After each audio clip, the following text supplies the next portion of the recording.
Elfen lead, baby's first gore anime, which was my case, but I've seen significantly better gory anime since, and I have a review from a year ago because I'm not going to rewatch this anime again, and we shall go as to why I gave Elfen Lied a 4 out of 10. Now let's dive into this anime. The big shot guy that thinks he's some super soldier is funny to me because when it comes down to it, he gets beat every time.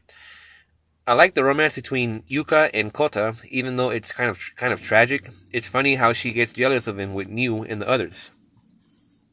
Now New, I had a big problem with New because she is a very obnoxious character that does the author of this anime have some kind of obsession with urinating? Anyhow, I like Mayu's character. It's sad to see her background, how she was abused and ran away from home. I really like her dog. Oh yeah, the dog is best boy. Easily best boy. He's actually one of the characters I like the most. He does do a few important things throughout the series. I got scared when they made it look like Lucy killed him. Yeah, that was the most horrifying moment in, in the anime for me. Like nobody can hurt the dog.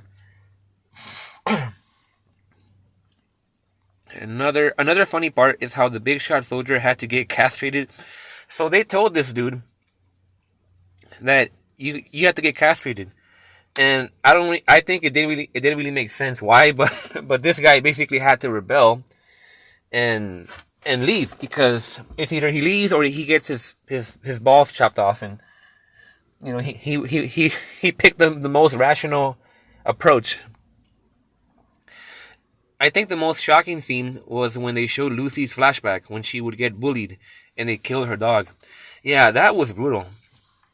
It was brutal seeing these kids kill the dog and beat it to death, and then Lucy came in there and just shredded these kids into bits, and that was a very gruesome scene.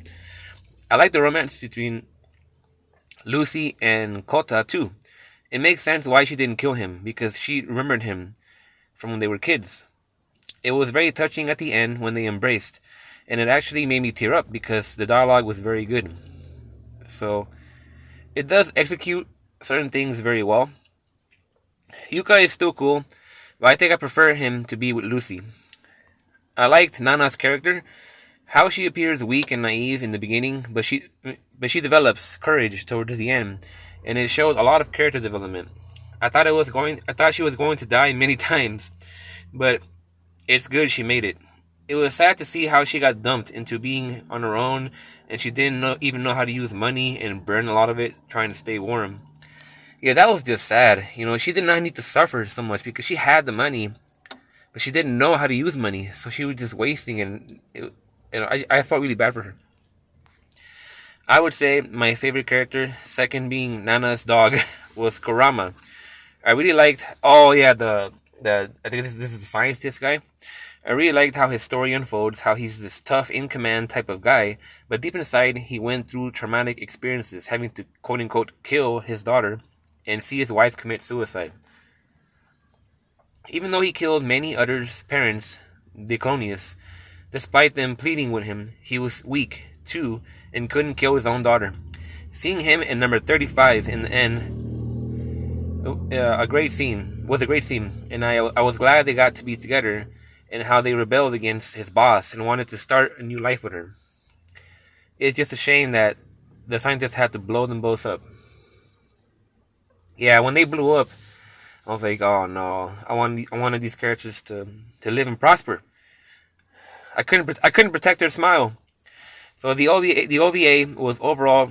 Yeah, this has an OVA by the way. So the OVA was overall very lighthearted, and gives some explanations to things in the series to help understand it.